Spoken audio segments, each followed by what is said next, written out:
magsasaka, katutubo at kababaihan at sa pakipag-aralan sa kanila. Sa tingin ko, nagmula ang aking tibay, ang aking tatag, na mahalin ang ating bayan, kahit kung minsan parang ang hirap gawin ito. Yun yung batch ko. Ngayon masasabi ko, kayo, batch 2026 ng CAS ay mapag-on din. Tama ba? Mapag-on ba kayo? Parang hindi Mapag-on ba kayo? Hindi lamang akademikong hamon ang nalampasan ng inyong batch. Ang daming happening na hindi nagpadali sa buhay ng inyong henerasyon. Mga COVID babies kayo in a sense. Nasa junior or senior high kayo nang nagkaroon ng pandemya at naranasan ang literasyadong tugon tulad ng matagalang lockdown.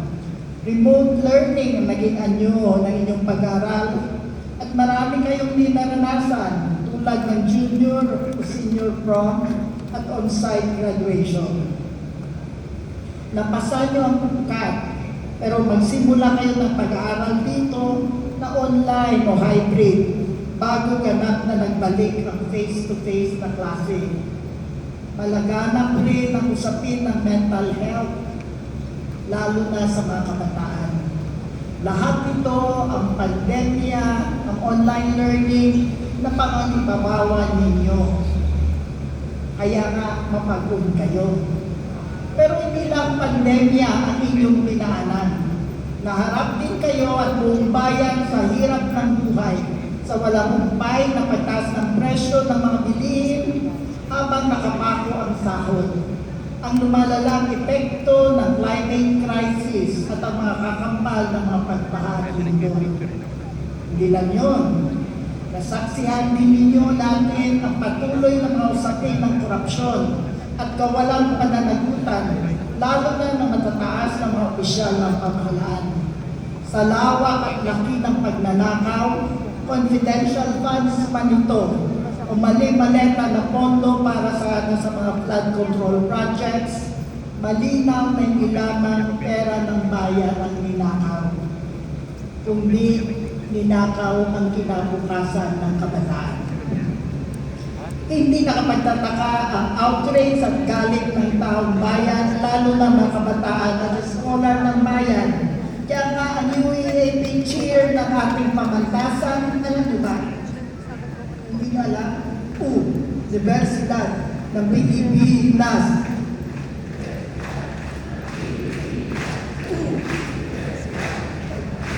Okay, alam niyo, check. Ngayon, naging anti-corruption siya, tama?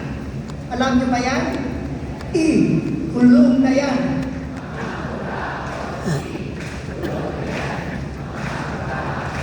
Okay, thank you. Check kayo. Sa inyong huling semester dito, makaharap ninyo ang plano lalo pang pagtawa sa mga kurso sa general education. Ang mga kurso nagpapakilala sa atin ng kalagahan ng kasaysayan, ng literatura, ng sining, ng agham na naglilingkod sa bayan, ng pagiging kritikal, ng pagiging makatao at makabayan, at ng pagsulong sa ustisyang panlipunan. Kaya favorite ko ng undergrad ko ang GE. Sinalubog niyo ang mga hamon nito, korupsyon man, pandemya, GE, pag-atake sa academic freedom. Maraming nakisangkot sa iba't ibang anyo ng pagtindig ng inyong batch. Mga isinulat yung term papers, mga pangkulturang anyo, mga social media posting, at sa mga pagkilos sa loob at labas ng UPLB. Mapag-on kayo. Hinanap ko pa yan sa Facebook, mga yan, di ba? Palakpakan natin ang ating sarili. Walk out yan against corruption. At recently, ito naman, kaugnay ng GE, nandyan pa kayo?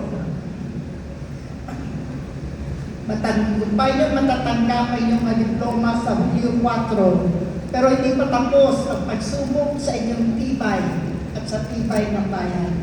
Namalas natin na mapagkilo sa katotohanan at pananagutan. Matindi ang banggayan ng mga paksyon ng dinastiya sa politika na parehong sangkot sa korupsyon. Hindi lang natin abangan ang umpisa ng impeachment trial ngayong Hulyo 6, 2 araw kapatapos yung nagtapos. Makisangkot tayo, maging bahagi sa impeachment watch at matiyak na lumabas ang katotohanan, hindi lamang sa usapin ng confidential funds ni Sara Duterte, kundi ang flood control projects na sangkot ang Presidente, ang dating Senate President Escudero, at dating House Speaker Martin Romualdez. Ulitin ko, ang pagnanakaw sa kabatang bayan ay pagnanakaw sa kinabukasan ng kabataang Pilipino. Pagpatuloy natin ang makikisa sa panawagan ng hustisya para sa mga kapwa-kabataang nakisa sa mga magsasaka at gumawa ng pananaliksik at pinaslang sa Negros nitong Abril. Ang mga kabilang sa tubos ng itim, sina Alisa Alamo, Maureen Santoyo, Errol Wendell, RJ Ledesma, Lyle Rehodes, Kaiso. Hindi mapagkaila ng problema ng mga magsasaka ng kawalan ng lupa o pangaagaw ng lupa ay hindi lamang sa Negros, kundi sa maraming bahagi ng Pilipinas ay mayor na dahilan sa patuloy na pagiging atrasado ng ating bayan. Makisa rin tayo sa mananawagang palayain ang lahat ng mga bilanggong politikal. Kabilang ng 2 alumni ng UPLB, ang kapanahunan ko, si Vicente D. Cladlan, UPLB Chair ng Student Council noong 1970, at si Charis Chaba Banyes, 2008 UPLB President Chair.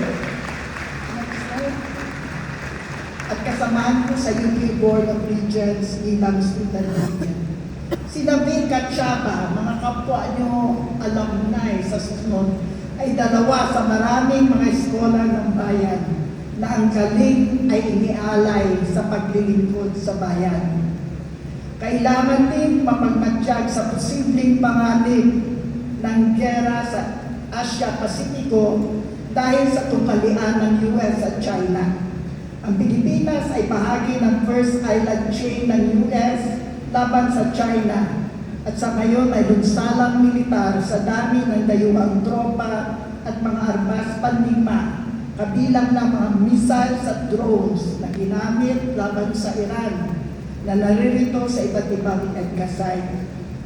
Malapit na rin tayong maging lokasyon ng produksyong militar sa pamamagitan ng Luzon Economic Corridor sa New Clark City at aabot yan sa Batangas, sa Timog Katalagalugan, na tatayuan ng mga pabrika ng drones, artificial intelligence at iba pang gamit militar. Bukod sa danger ng gera, matakaw din ang mga pabrika ito sa tubig at elektrisidad at makadagdag sa krisis na dinadanas natin ngayon. Krisis sa tubig, krisis sa electricity. Kaya, tama lang na araw ng selebrasyon ngayon.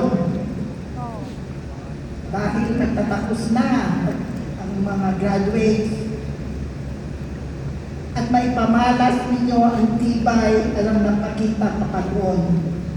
Gayon din, iyakin natin kasabay ng pagdiriwang na hindi natin nakakalimutan na bilang mga eskola ng bayan, may obligasyon tayong paglingkuran ng sambayanan at patuloy na harapin na may tibay at katatagan, hindi lamang ang ating personal at ang pag-unlad ng ating pamilya, kundi ang pag-unlad ng mamamayan at ng ating bayan.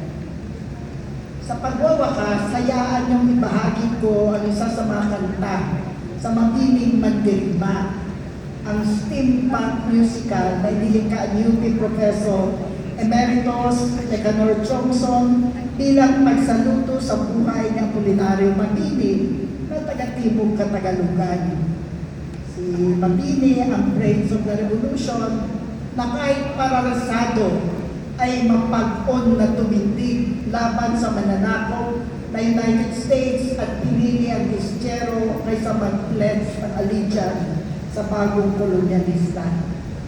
Ang kanta ay galing sa kanyang dekalogo at may patuloy na katuturan sa atin ngayon.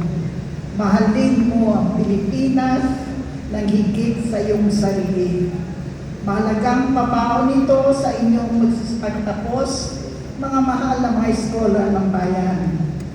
Dahil di ako nabibiyayaan ng boses pang karaoke, sayang. Bibigkasin na lang natin ng sabayan ang mga titik. Okay? Mabasa nyo? Okay. Mahalin mo, lahat tayo, go! Mahalin mo ang Pilipinas ng higit sa iyong sarili. Pamana siya ni Bathala, pag-asa ng iyong lahi. Ipagtanggol ang kalayaan, nakambal ng iyong kalayaan. Paunlarin mo ang bayan, kasama kahulan. Paghariin sa tinubuan, katwiran, sipag, katarungan, iwaksi ang panlalamang, bayay gawin mong kapatiran. Mga mahal na graduates, mahalin ang Pilipinas ng higit sa sarili, paglikuran ng sambayanan. Maraming salamat po.